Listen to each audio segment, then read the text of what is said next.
What's going on, everyone? Welcome to today's video. You could probably gather already from probably the video title, which I don't know what I'm going to name it yet, but it'll tell you what's going on. And the fact that you could see the motor out of the car right here, that we are back at it. So car was running great for a little while. We were getting ready to get it tuned, still having some trouble finding someone with an all-wheel drive dyno in like the New Jersey area to make it happen. So far, I'm probably going to be driving out to Long Island, New York, to get the car tuned, which isn't an issue. I didn't want to have to go that far, but you got to do what you got to do.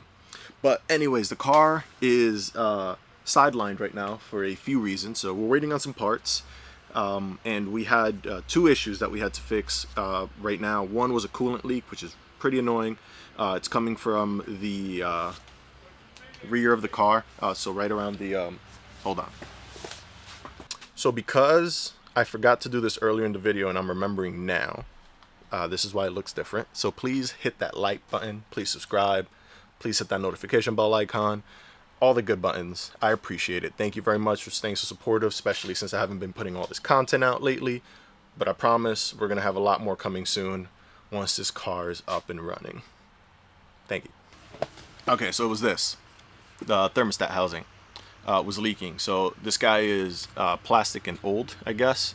I thought I had gotten a new one, but I guess not. But you could see there's some gaps all the way around. Not necessarily sure where it was leaking from. I have new gaskets and all on it, but it was leaking, and we had to replace it. So this is on order. Had a metal one ordered. Hopefully it comes in time. I ordered a metal and a plastic. I'm trying to get this car tuned, so I mean, whichever one comes first, that's what's going in the car. And then this winter, if it needs to happen, I'll just go ahead and slap the metal one back on, as long as the new plastic one holds out for the remainder of the season. What else? So the motor didn't have to come out for this, by the way. This was just a convenience factor. It was already leaking, and the motor had to come out for the next reason, which was this guy right here. So this is a throwout bearing. So I haven't shown any of you guys the clutch I have on the car. I actually wanted to go ahead and test it, drive it, get the car tuned, and make sure the clutch holds before I went and released the video. So I worked with Ringer Racing to get the clutch.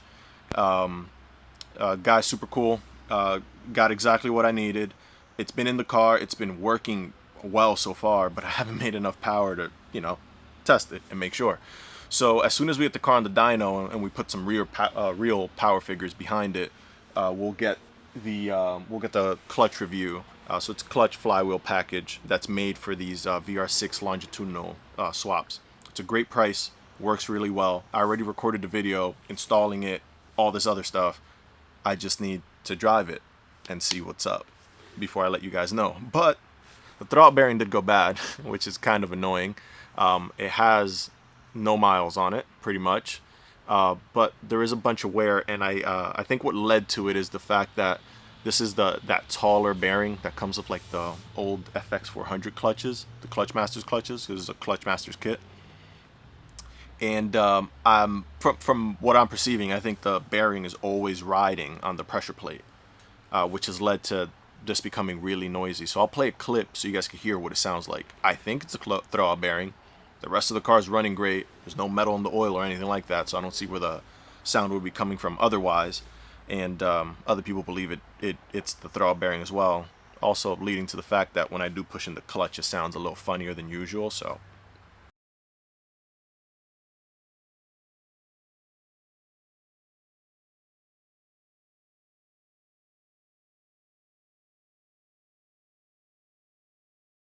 it all makes sense.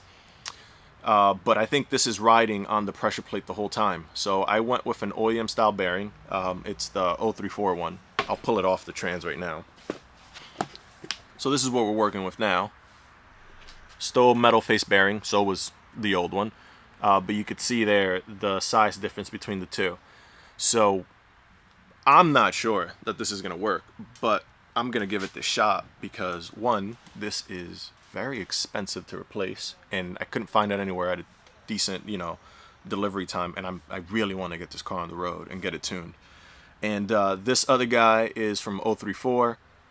It's an OEM style bearing just with a metal face on it, These have been known to have some reliability issues, but I wanted to go with metal face bearings, so fingers crossed that this works out.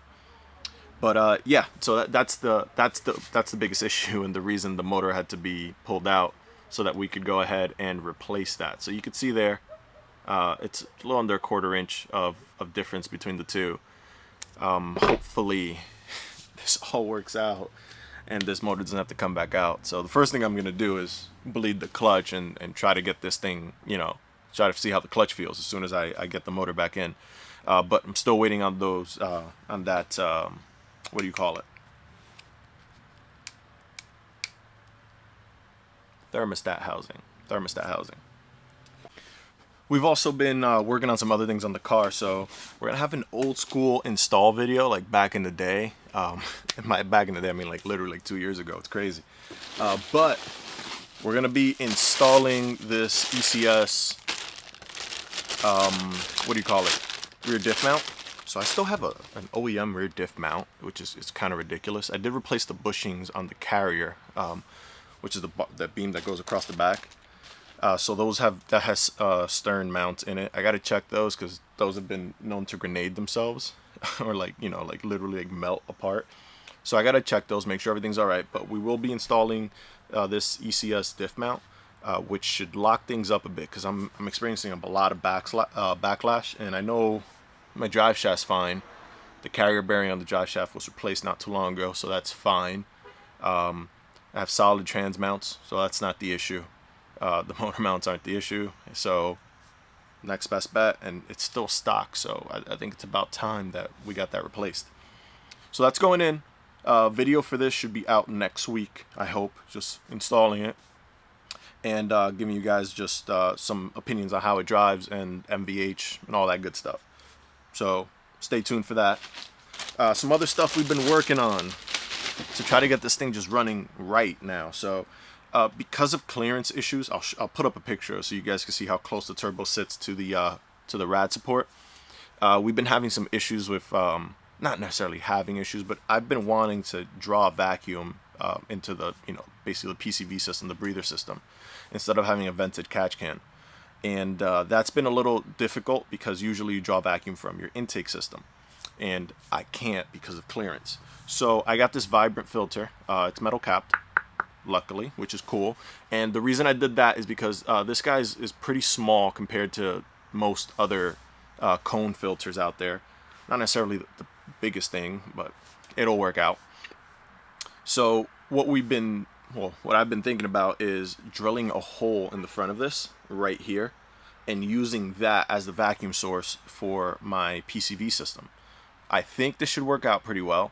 You can see there it's vacuum source. It'll be just like pulling from an intake, maybe a little more vacuum, which can't hurt. Help with ring seal, help with, just drawing, a vacuum in the crankcase, which is beneficial in so many ways, especially on a turbo charged vehicle, and, help with the oil drain, help with the turbo sealing, all that stuff. So it's good all the way around. So I've been working on that. Other solution is, if this doesn't work out too well for me, again, clearance is an issue. I'm actually working on this system of using an electric pump. So the electric pumps, there's no real like middle ground. It's either you buy a really cheap pump, which I didn't want to buy a really cheap vacuum pump, or it's like a $600 electric vacuum pump, and I'm not doing that. At the end of the day, all of this is being done on a budget and in my garage, and I do it like this because of monetary reasons and because I like doing this stuff. But this is a what do you call it? A secondary air intake pump from a BMW, and these are known to be pretty robust. People also use like GM ones, but this was a pretty good price. I got it from FCP, so if it ever just shits the bed, I can get it replaced for a good price, which is awesome. I mean, for free, really.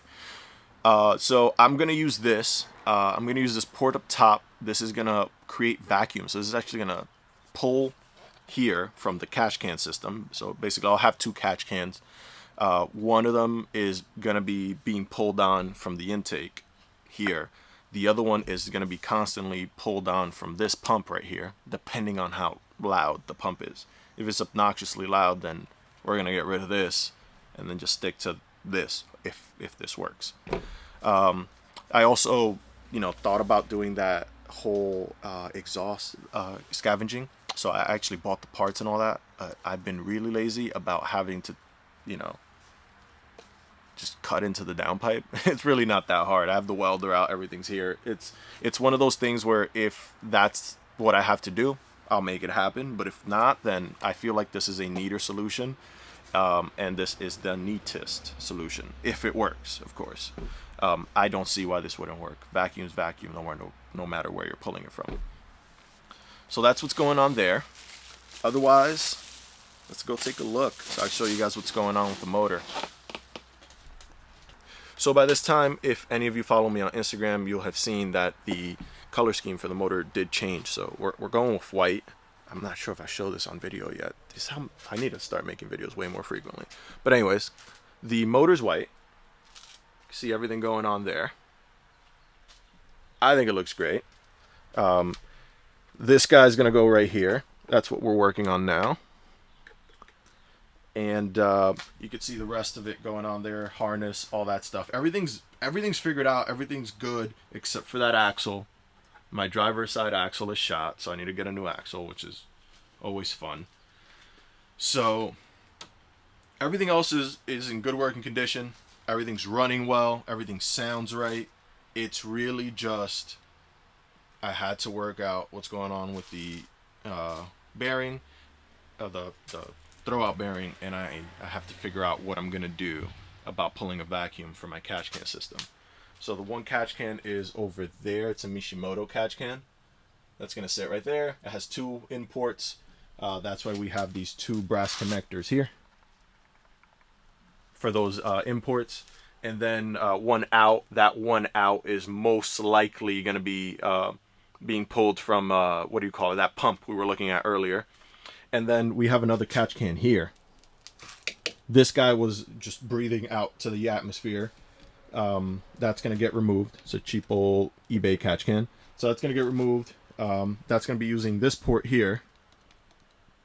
And it's going to be a single port in, single port out. And that's going to be drawing vacuum from the intake system. Well, the turbo filter, which is going to sit somewhere around here. So that's pretty convenient on routing and lengthwise.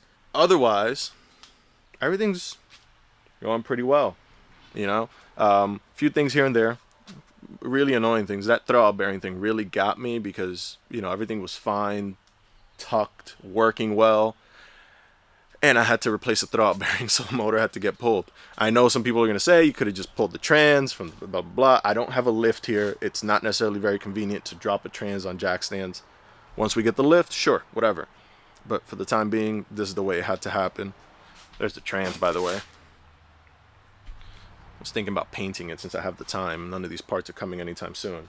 But what I am going to do is throw this bearing back on before I forget to throw it on. And, you know, get things installed and I don't check. And then I see it on the table once the motor's already in. Okay, so that's the tea as to what's going on.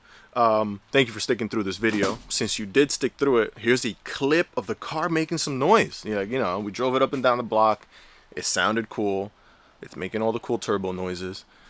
So hopefully we could just have it out there and you guys can see it out in the wild, and I can make some videos of me hooning around and having fun in the car. Finally. So thank you again. Here's that clip. I'll catch you guys in the next one. Peace.